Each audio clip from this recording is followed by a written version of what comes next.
अस्सलाम वालेकुम। I am Chaudhary Shahad. Welcome to the YouTube channel electrical test preparation by Chaudhary Shahid.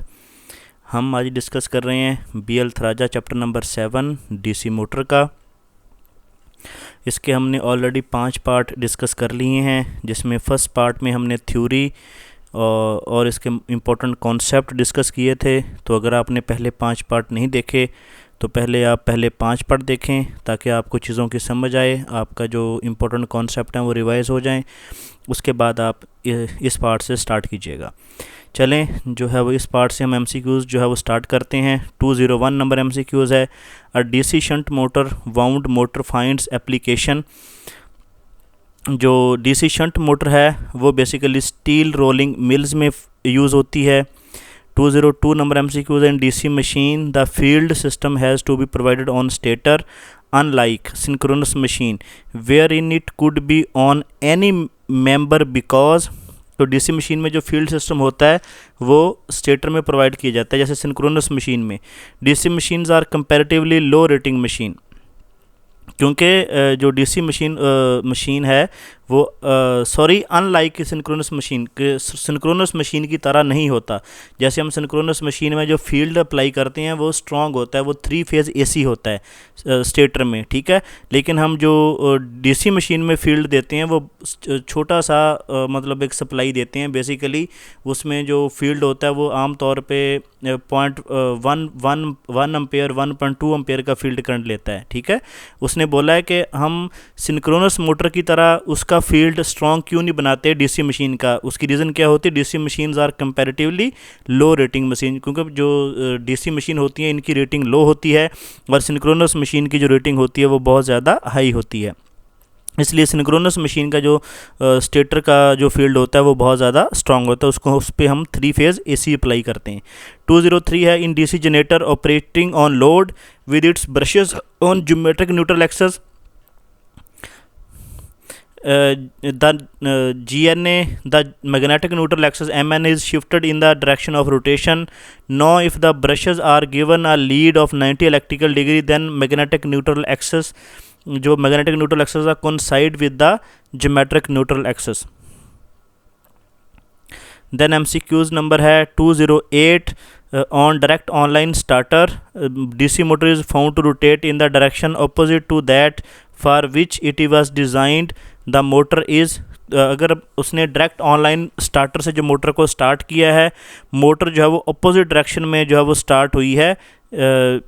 हालांकि design में जो है वो उसकी स्टार्टिंग दूसरी डायरेक्शन में थी, तो मोटर कौन सी हो सकती है? वो डिफरेंशियल कंपाउंड मोटर हो सकती है। 209 है a DC machine the armature जो ये MMF है वो क्या होती है? वो triangular and directed along the brush axis. ये MCQs काफ़ी दफ़ा टेस्टों में आ चुका है।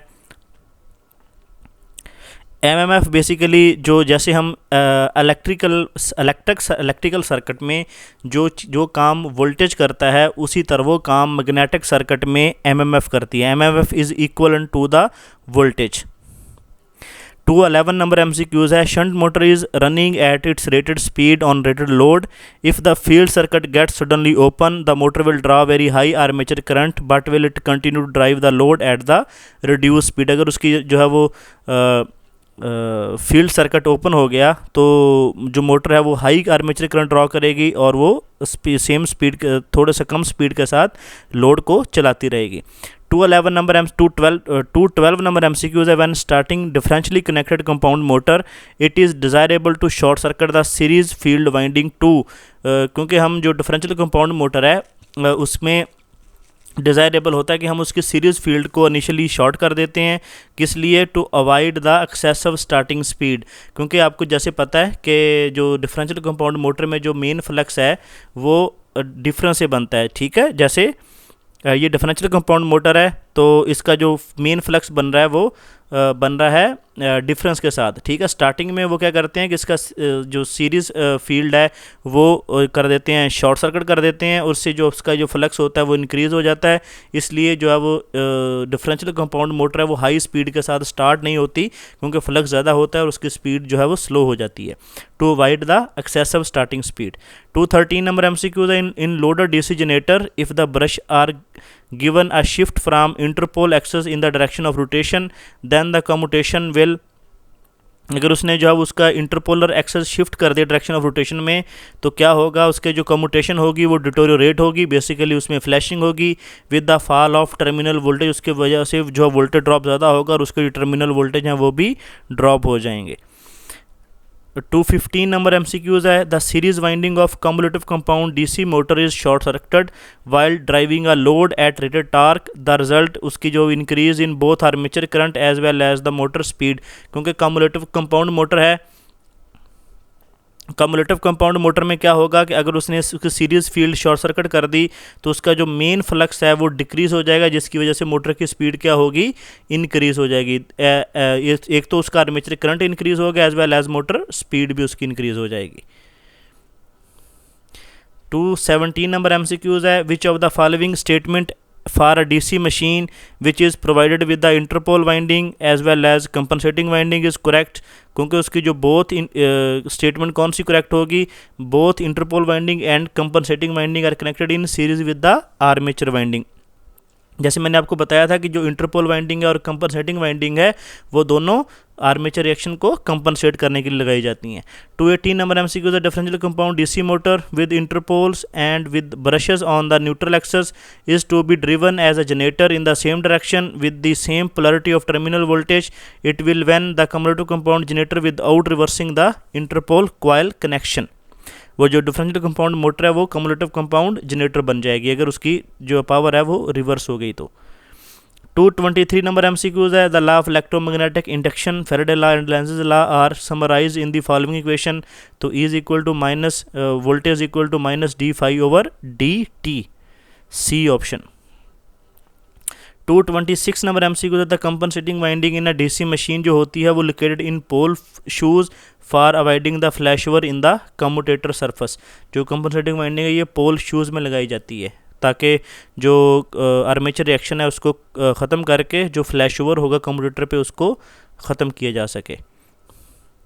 227 नंबर MCQs है, in case of armature controlled separately excited DC motor drive with the close loop speed control, the inner current loop is useful because it limits the peak current of motor to the permissible value. जो basically inner current loop होता है वो उसकी peak value को limit करता है और motor की जो करंट की वैल्यू है उसको परमिसिबल लिमिट में ले आता है। 228 है, the electric motor with constant output power will have torque speed characteristics in the form of rectangular hyperbola होती है जो डीसी मोटर की characteristics होती हैं। 235 नंबर MCQs है, a DC shunt motor is working at no load, if the shunt field circuit suddenly open this will make armature current to heavy, armature make heavy current possible burning it. अगर उसकी जो shunt field है वो open हो गई है तो armature current high हो जाएगा जिसकी वजह से जो आर्मेचर आपका बर्न हो सकता है। MCQs नंबर 236 है, DC series motor are used in none of the above situation, क्योंकि डीसी सीरीज मोटर जो है वो ओनली लोड पे चलाई जाती है। 237 है, for the same HP rating and full load speed following motor has poor starting torque, तो डिफरेंशियल कंपाउंड मोटर का जो स्टार्टिंग टार्क होता है वो पुअर होता है। 238 नंबर MCQs है, sparking at the commutator of DC motor में रिजल्ट, ये basically damage the commutator segment, उसकी इंसुलेशन को डैमेज करता है और increase power consumption. 239 number MCQs है, if the supply voltage of DC motor is increased which of the following will increase, तो उसका जो फुल लोड करंट है वो डिक्रीज़ हो जाएगा। ये उसका करेक्ट आंसर। ये पीछे भी MCQs आया था, वहाँ पे उसने उसकी स्पीड का जो है वो किया था, लेकिन यहाँ पे उसने फुल लोड करंट वाला ऑप्शन जो है वो करेक्ट किया, क्योंकि इसका करेक्ट आंसर कॉन्सेप्चुअली यही बनता है कि अगर उसके सप्लाई वोल्टेज आप इंक्रीज़ करेंगे तो उसका जो फुल लोड करंट है वो डिक्रीज़ हो जाएगा। P = VI वाला फार्मूला, अगर उसके वोल्टेज इंक्रीज़ हो गया तो करंट डिक्रीज़ हो जाएगा। 214 नंबर MCQs है, as compare to induction motor the air gap in DC motor जो होता है वो ज़्यादा होता है, मोर होता है। 241 the mechanical power developed by a shunt motor will be maximum when ratio of back EMF of applied voltage to the 0.5, जब back EMF of to applied voltage जो रेशियो होगी वो जब 0.5 होगी तो उसकी जो पावर होगी वो मैक्सिमम होगी। 242 number MCQ the condition of maximum power in case of DC motor the back EMF is equal to the half of the supply voltage, 243 number MCQs है, for which of the following application a DC motor is preferred over AC motor. जहाँ पे हमें variable speed operation required होता है, हम वहाँ पे DC motor को प्रेफर करते हैं। इन 244 नंबर MCQs है, in DC machine the residual magnetism is of the order of 2 to 3% होता है, क्योंकि जो है वो डीसी मोटर में जो फ्लक्स रिक्वायर्ड होता है वो कम होता है।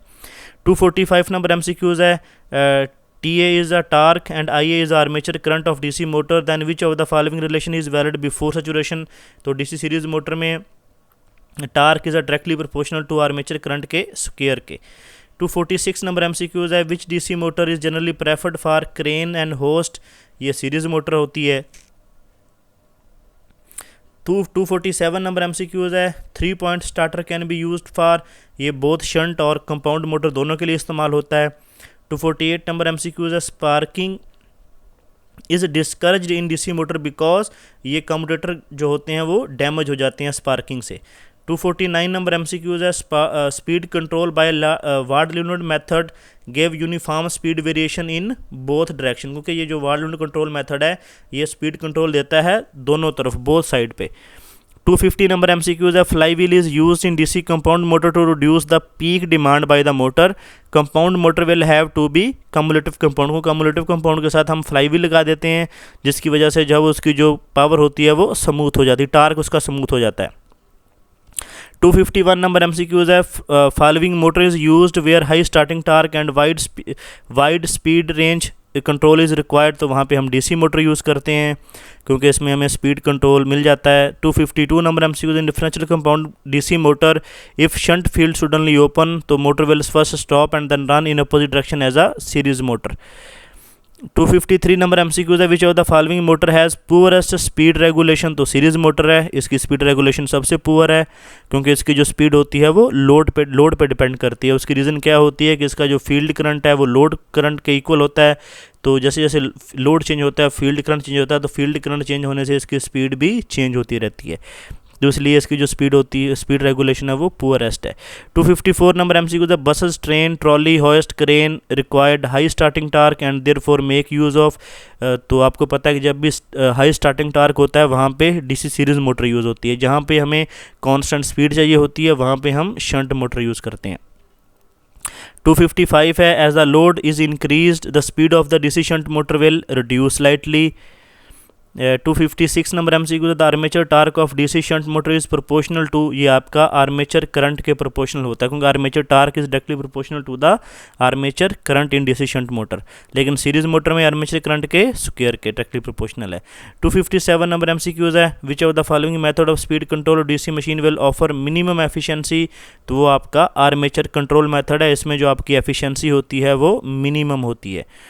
258 नंबर MCQs है, usually wide and sensitive speed control is desired in case of colliery winder.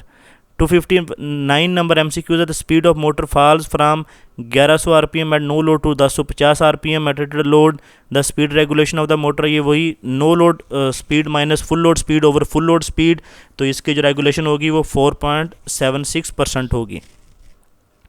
260 number MCQs, the armature voltage control of DC motor provides. अब यहाँ पे आर्मेचर वोल्टेज है तो आर्मेचर जहाँ पे होगा तो वहाँ पे टार्क होगा। Armature current directly proportional to the torque, तो कांस्टेंट टार्क ड्राइव इसको बोलेंगे।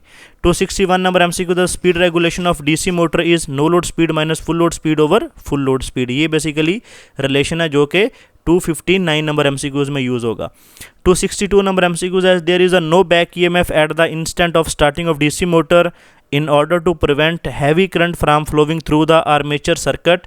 तो हम क्या करते हैं, resistance is connected in series with the armature, क्योंकि बैक EMF स्टार्टिंग में 0 होती है तो आर्मेचर में हैवी करंट फ्लो करता है, तो अगर वो हैवी करंट आर्मेचर में चला जाए तो आर्मेचर के कंडक्टर को वो बर्न कर देगा। तो इसलिए हम क्या करते हैं, दूसरा मेथड उसका कि एक आर्मेचर के साथ एक हाई रेजिस्टेंस सीरीज़ में कनेक्ट कर देते हैं, इस वजह से उसका जो करंट होता है वो लिमिट हो जाता है। 263 number MCQs, the speed of DC shunt motor can be increased by increasing the resistance in the field. जब आप फील्ड की रेजिस्टेंस इंक्रीज़ करेंगे तो फील्ड करंट रिड्यूस होगा, जब फील्ड करंट रिड्यूस होगा तो आपका फ्लक्स रिड्यूस होगा, फ्लक्स रिड्यूस होगा तो आपकी स्पीड इंक्रीज़ हो जाएगी, क्योंकि फ्लक्स और स्पीड का जो रिलेशन है वो इनवर्स रिलेशन है। 264 नंबर MCQs है, if the armature B if I A is the armature current then speed of DC shunt motor is independent of the armature, क्योंकि जो आपकी जो डीसी शंट मोटर की जो स्पीड है वो आर्मेचर करंट पे डिपेंड नहीं करती, लेकिन सीरीज़ मोटर में डिपेंड करती है। क्योंकि उसकी वजह क्या है कि फील्ड करंट और armature current DC series motor में सेम होता है, लेकिन शंट मोटर में फील्ड करंट आर्मेचर करंट पे डिपेंड नहीं करता। 265 नंबर एमसीक्यूज है, in case the back EMF and the speed of DC motor are doubled the torque developed by the motor will remain unchange होगा। 266 number MCQs, at the instant of starting when DC motor is put on supply it behaves like a low resistance circuit behave करेगा वो। 267 number MCQs है, the speed of DC motor can be varied by varying the, उसमें field current को vary करने से speed very होती है, applied voltage को वेरी करने से वेरी होती है, resistance in the series with the armature से वेरी होती है। 268 नंबर एमसीक्यूज है, which one of the following is not necessarily the advantage of DC motor over AC motor. जो एडवांटेज नहीं है वो लो कॉस्ट है, क्योंकि डीसी मोटर की कॉस्ट लो होती है, लेकिन ये एडवांटेज में हम नहीं लेते। 269 नंबर एमसीक्यूज है, the DC shunt motor if the excitation is change, तो torque will change but power will remain constant, उसका टार्क चेंज होगा लेकिन पावर चेंज नहीं होगी। 270 नंबर एमसीक्यूज है, which motor has poorest speed control, तो आपकी सीरीज़ मोटर है, क्योंकि सीरीज़ मोटर की जो स्पीड होती है वो लोड पे डिपेंड करती है। उसकी रीज़न क्या होती है कि लोड की वजह से आपका टार्क चेंज होता है, टार्क की वजह से आपका आर्मेचर करंट चेंज होता है, आर्मेचर करंट जो है वो वही उसका डीसी सीरीज़ मोटर का फील्ड करंट होता है। तो जैसे लोड इंक्रीज़ होता है तो फील्ड आपका आर्मेचर करंट इंक्रीज़ होता है, तो आर्मेचर करंट इंक्रीज़ होने से आपका जो है वो फील्ड करंट इंक्रीज़ होता है, जिसकी वजह से आपकी जो मोटर की स्पीड है वो चेंज होती रहती है लोड के साथ। इसलिए जो डीसी सीरीज़ मोटर है उसकी जो स्पीड रेगुलेशन है वो पुअरेस्ट है, लेकिन जो शंट मोटर है वो उसको हम कांस्टेंट स्पीड मोटर भी बोलते हैं। तो ये था हमारा पार्ट नंबर 6 जो डीसी मोटर के हवाले से। तो अगर आपको वीडियो अच्छी लगी हो तो वीडियो को लाइक कर दें, शेयर कर दें और चैनल को सब्सक्राइब कर लें, बेल आइकन को प्रेस कर लें ताकि आने वाली वीडियोज़ का नोटिफिकेशन आपको मिल सके। ओके जी, अल्लाह हाफिज़।